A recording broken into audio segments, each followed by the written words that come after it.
Okay, recording. Again, so good morning everyone.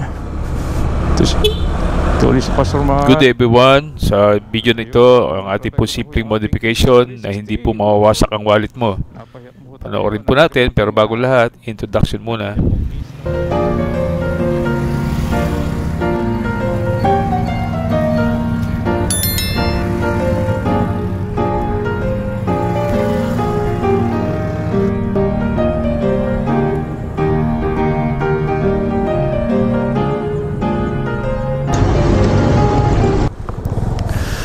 Okay, go. Okay, so umpisa na po natin ang 7 modification na hindi mabibiyak ang ating wallet. At ito po yung aking inilagay kay Nabnab. Ito po yung ating pong pangalan po ng ating Honda Navi. A little longer than a few minutes later. Okay, so unang upgrade po ng ating Honda Navi. Pumili tayo dito sa Shopee ng pinakamurang upgrade para po sa ating Honda Navi. Ano po yun? Cover ng pito. Okay. So, lalagyan natin sa dalawang gulong. Okay, so unang upgrade ng ating Honda Navi, dalawang pito. Sis pula yung ating Honda Navi, lagyan natin ng takip na kulay pula din. So, kabila naman, tatanggalin din natin yung takip. Pinakamurang upgrade.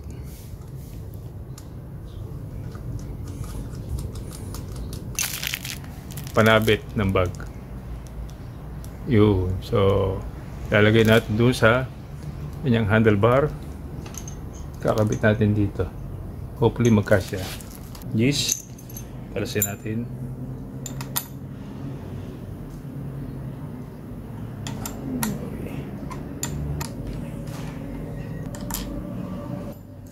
At gagamit tayo ng Allen wrench para ikabit po ito sa loob.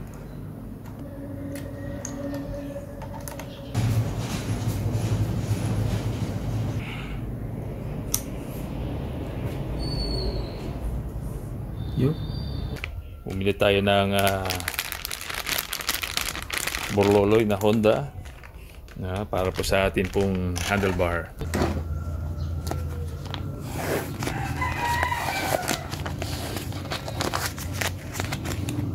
Honda dito po sa ating handlebar. Okay, yun oh. Okay guys, so itong ating gauge panel analog ay lalagyan natin ito ng pinaka cover. Okay, scratch resistance para hindi kagad magasgas. So bumili tayo sa Shopee. Yeah. Okay, so yan, pulis ko yan. Tanggalin yung wet ones. 2. Ito naman yung pan-dry nya. Saan natin kanina, ito naman pantanggal ng dumi para clear na clear. Okay, so yun na. Naging ano na po, red na rin yung ating panel. Okay, so hindi man lapat na lapat pero okay naman siya. So masyadong dumilim pero okay lang yan. Kita naman yan.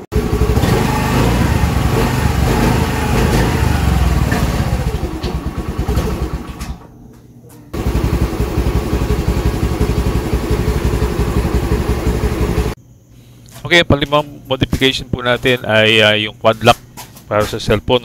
Kung tawagin po ito ay push lock phone holder. Medyo imitation po ito ng quad lock, pero okay din naman at maayos din naman. Hindi mo kinakailangan talagang original lang bibilin po natin Pero pakinabang ito kapag nagra-ride ka at meron kang cellphone, lalo na pag nag-navigate ka sa area na hindi mo alam ang pupunta mo, using Google Map ay pakinabang ito sa iyong ride.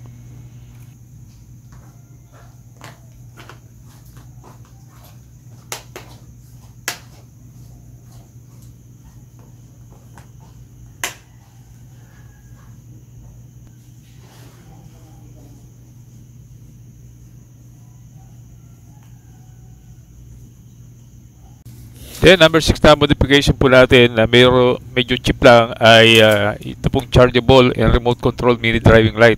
Opo, So, maaaring sabihin natin, oh, bawal yan. Hindi naman natin gagamitin yung ibang blinker eh.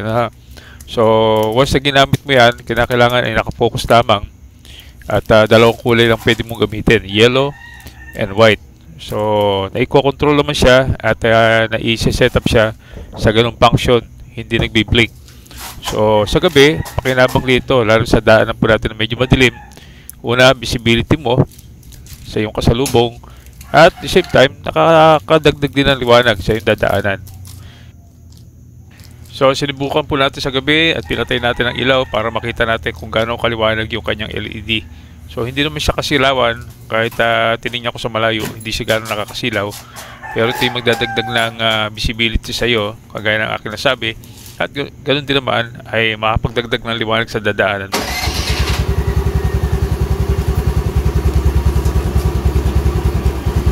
Siyempre, sinubukan din natin buhay ang makina para makita natin yung headlight, kung paano siya nagko-compensate sa liwanag po ng headlight natin.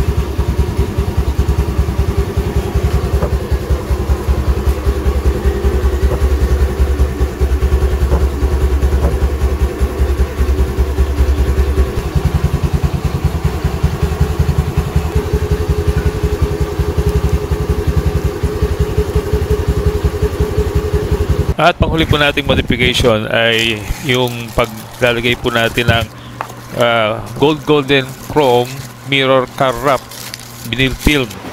Ito po ay sticker na pang decals, ginagamit sa kotse at ginagamit din sa mga motorsiklo. Of course, binili po rin natin sa Shopee. Ngayon, makakamura po tayo pagka maliit na size ang bibilin po natin. Ang nabili ko kasing size ay 1 foot by 5 feet. Okay, so matapos na masukatan natin, yun, dapat yun. Okay. Kaya pwede naman tayong bumili po na mas mura. Kaya pag mas mura ang binili mo, mas maikli, 1 feet by 2 feet. So, mas makakamura po tayo. Gaya ng nasabi ko kanina, iba-iba ang ating pagsusukat. So, sinukat ko po yung ating fork, isang pares o isang side ay 18 po yung haba. Tapos, pag binalot mo ay kinakailangan 16 para may overlap sa likod, which is hindi naman makikita. So matapos makuha yung tamang sukat ay pwede natin dikitin. Tatanggalin po yung pang ilalim po ng sticker para lumabas po yung adhesive. At sukatan po yung lagyan ng marker po yung isang side o sa likurang bahagi po ng ating fork. At pagkatapos doon umpisa ng pag-wrap around para makuberan po yun at hindi makita po yung tuktungan.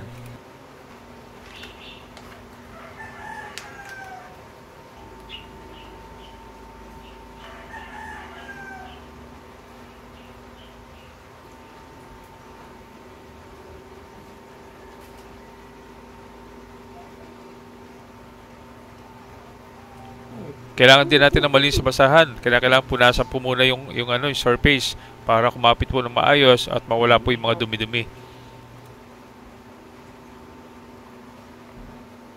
At gawin yung same procedure sa kabilang side po ng fork para po makuha po yung tamang po pagkakabit ng sticker po natin.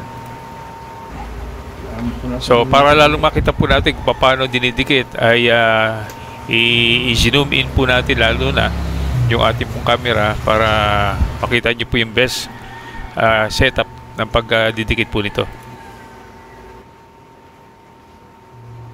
Ngayon ang ginawa natin sa kabila, ganun ulit. Tapos malinis itong ating pong surface, kakabit natin ulit itong ating pong vinyl wrap. Isa sa pinakamahalagang karakter na kailangan mo dito ay yung kailangan pagtsatsaga. Hindi mo makukuha ito sa mabilisang pagdidikit. Kailangan po ito ng matinding pagpe-press para po lumapat siya at hindi po makita o hindi mahalatang sticker lamang ang ating pong fork na golden ngayon.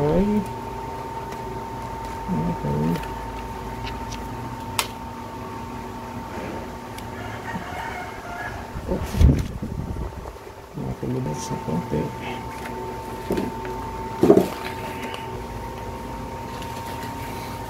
So, almost done.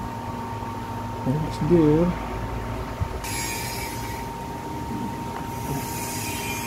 Kakaroon po ng konting excess po yan, pero siyempre Hindi naman natin mapiperfect talaga yan.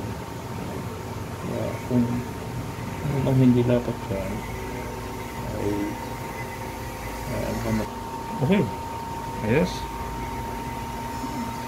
Ating isama up ang total cost po ng ating po modification. Number 1, yung valve cover po ng pito ay 56 pesos, 2 piraso na po yun. Pangalawa, yung helmet po natin o lagayin po rin natin ang ating mga binibili ay 104 pesos. Pangatlong modification naman po, yung handlebar cover po natin na Honda rin, na kulay red ay 121 ang isang piraso po noon. Pangapat po yung gauge protector po, no? 97 pesos po yun, 2 piraso kasi buy one take one. Ako po yung bumili. Panglima po ay push lock po natin, push lock phone holder na kung tawagin po quad lock, masikat po kasi yung branded po na yon, ay nagkakahalaga po ng 101 pesos. Kasama na po delivery lahat ng aking sinasabi sa Shopee. At pang-anim naman po yung chargeable remote controlled MDL o mini driving light na nakakahalaga po 193 pesos. Dalawa na po yun. At panghuli naman po yung number 7, ito po yung vinyl wrap waterproof. Kung titingnan po natin, naging parang big bike ang itsura po niya, dating po niya. So yun, ang total cost po ng modification po natin ay nagkakahalaga lang po ng 822 pesos. And hindi ho nabiyak ang aking wallet sa 7 modification po na ating ginawa sa ating pong Honda Navi. Flashback. Siyempre may Bible meditation time pa rin tayo.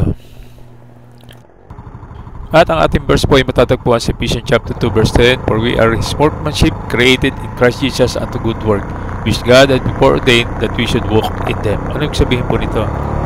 Tatlong bagay kalakit po ng talata po nito. Number 1, we are created by God with a purpose. Opo, gaya ng mga motor po natin, when it's being used according to its design, it will satisfy us at magagamit po natin at mapakinabangan po natin ng matagal. Ang layunin po ng Diyos kung bakit tayo ay nilikha ay upang maluwalhati ang Diyos sa ating buhay. Pangalawa, we are created to do good work. Doing good is the best way to live this life. Kasi yan ang design ng Panginoon sa atin. Kaya kailangan natin na basahin ang manual natin sa buhay. Ito ay walang iba kundi ang Biblia. Sabi po sa Psalm 119 verse 105, ang iyong salita ay ilawan sa aking paanan at liwanag sa aking dadaanan.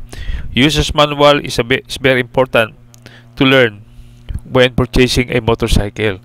So, ganun din po sa ating buhay. Meron tayong user's manual. Ito po ay walang iba kundi ang salita ng Diyos. At panghuli, we are created to walk with God. God never promised na hindi tayo magkakaroon ng problema at pagsubok sa ating paglalakbay sa buhay po na ito. But He promised heaven o langit sa sino mang tatanggap kay Kristo bilang tagapagligtas. Tinanggap mo na ba siya, kaibigan? Sana tanggapin mo siya bago matapos ang iyong paglalakbay sa buhay po na ito. Sabi po sa Romans 10:13, for whosoever shall call upon the name of the Lord shall be saved. Sana tumawag ka sa Kanya, kaibigan. Again, ride safe with prayer. To God be the glory. Again, like, subscribe, and hit the notification bell for more upcoming videos. Again, alin po sa mga modification na aking pong ginawa ang nagustuhan nyo, mag-comment lang po tayo.